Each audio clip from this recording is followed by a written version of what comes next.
સાથે સમાચાર સામે આવી રહ્યા છે, જેમાં 78માં સ્વતંત્રતા દિવસ નિમિત્તે રજની પટેલનું નિવેદન સામે આવ્યું છે।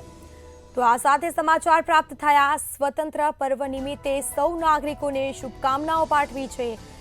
અનેક લોકોએ સર્વસ્વનું સમર્પણ કર્યું છે।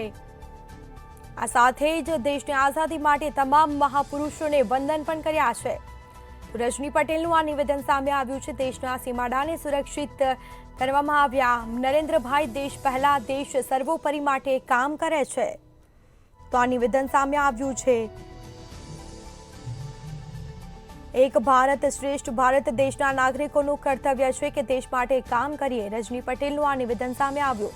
વિકસિત ભારતની શ્રેણી માટે નાગરિકોનો સહયોગ જરૂરી છે। નાગરિકોને ખૂબ ખૂબ શુભેચ્છાઓ પાઠવું છું। માં ભારતી જ્યારે ગુલામીની જંજીરોમાં જકડાયેલા હતા ત્યારે આ દેશને આઝાદ કરવા માટે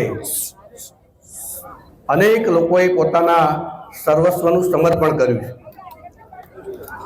અનેક યુવાનો શહીદ થયા છે।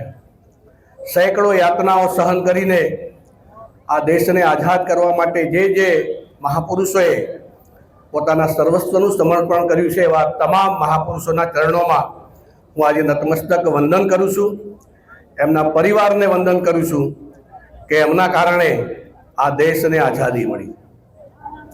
આજે પણ મિત્રો એ જ પ્રકારે આ દેશના સીમાડાઓને સુરક્ષિત રાખવા માટે જે પ્રકારે દેશના ત્રણેય પાંખના વીર જવાનો કામ કરી રહ્યા છે, દેશની સુરક્ષા માટે સતત ગમે તેવા સંજોગોમાં ગમે તેવા પડકારોને ઝીલીને આગળ વધી રહ્યા છે, એ બધાને પણ હું સલામ કરું છું।